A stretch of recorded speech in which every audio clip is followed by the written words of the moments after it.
বন্ধুরা, সবাইকে সুপ্রভাত। আজ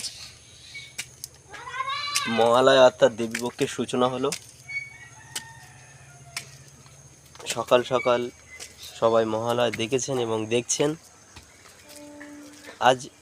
আজকের এই দিনের প্রত্যেকটা মুহূর্ত থেকে বাঙালির আকাশে বাতাসে পুজো একটা আমেজ বা গন্ধ চলে এসছে। আমরা যারা দুর্গাপুজো আমাদের বাঙালির সবথেকে বড় ফেস্টিভ্যাল, এই ফেস্টিভ্যালটাকে আমরা খুব বিশেষ করে উপভোগ করি এবং সবাই অপেক্ষায় থাকি একটা বছর আমাদের মা জগৎ জননী এই পৃথিবীর বুকে আবার অবতীর্ণ হবেন এবং সমস্ত শত্রু দমনে, সমস্ত বিনাশে তিনি উদ্ধত হবেন এবং বাঙালির মনে আবারও নতুন করে জেগে উঠবে নব উন্মাদনা।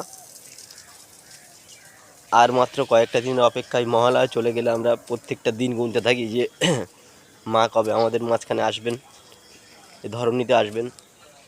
আজ থেকে ঠিক 7 দিনের মাথায় আমাদের মা দুর্গা পুজো প্যান্ডেলে আমরা সবাই আত্মীয় পরিজন প্রিয় বন্ধুদের নিয়ে সবাই মিলে একসাথে ঠাকুর দেখতে যাব।